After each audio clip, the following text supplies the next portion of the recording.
তারা ওটাকে দেখি বোঝা যাচ্ছে না। প্রতিপক্ষ তার জন্য অবিরাম শুভেচ্ছা ও ভালোবাসা। বিজ্ঞাত চলছে আজকের বিতর্ক বিষয় দুর্নীতি প্রতিরোধে দেশপ্রেম নয় আইন যথেষ্ট। আমাকে একটি শিক্ষিত মা দাও, আমি তোমাদের একটি শিক্ষিত জাতি দেবো। কথাটি বলেছিল বিখ্যাত দার্শনিক নেপোলিয়ন বোনাপার্ট। তো আমাদের দেশে কি কোনো আইন নেই? কোন আইনে বলা আছে দুর্নীতি করতে হবে?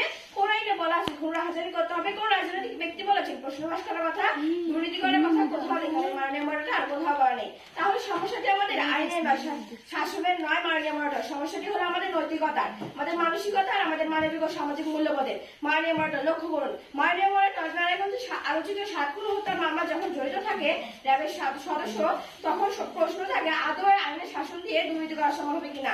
লক্ষ্য করেন মাননীয় মডেল, টিআইবি এর তথ্য মতে আমাদের দেশের সেবা খাতে দুর্নীতির শিকার হয় 66% মানুষ, 65% স্বাস্থ্যে 72%, পুলিশ সেবায় ঘুষ দিতে হয় 87%, এবং যেখানে বিচার বিভাগ হয় প্রথম।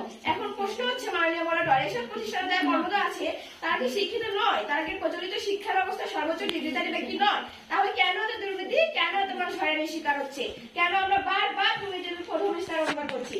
এর উত্তর মাননীয় মডেলটা নৈতিক ও সামাজিক মূল্যবোধের অবক্ষয়। যার কারণে আমরা বলছি প্রচলিত শিক্ষা ব্যবস্থা সংস্কার, যেখানে নৈতিক শিক্ষার প্রতিস্থাপনের মাধ্যমে আমরা করতে পারবো দুর্নীতিমুক্ত বাংলাদেশ। মাননীয় মডেলটা কোন নিঃস্বার্থ বা দিনমজুর কিন্তু দুর্নীতি করে না, দুর্নীতি করে বড় বড় রাঘব বলা তথা কিন্তু শিক্ষিতরা।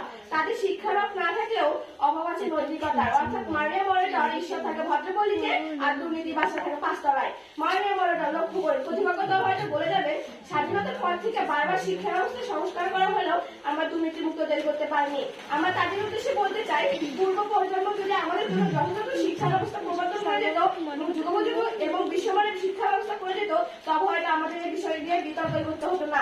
মাননীয় মডেলটা 20 বছর বা 30 বছর যত সময়ই লাগুক না কেন, এটা আমাদের করতেই হবে। তাহলে হয়তো ভবিষ্যৎ প্রজন্ম এর সুফল ভোগ করতে পারবে এবং আমাদের এই বিষয় নিয়ে একটু বিতর্ক করতে হবে না। মাননীয় মডেলটা আমরা সেই সংস্কারের কথা বলছি যেখানে থাকবে দুঃখতামূলক শিক্ষা ও কর্মমুখী শিক্ষা, যার উপর গুরুত্ব করা হবে এবং যার যে বিষয়ে দক্ষতা আছে সে সেই বিষয়ে দক্ষতা পরিষ্কার করাতে পারবে। তবে থাকবে না কেউ বেকার, দুর্নীতির হবে সরকার।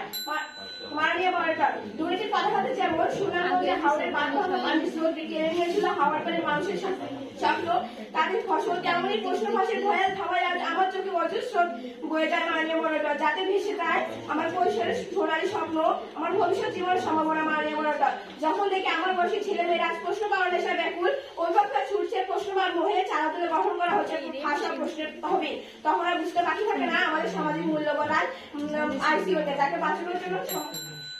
ধন্যবাদ।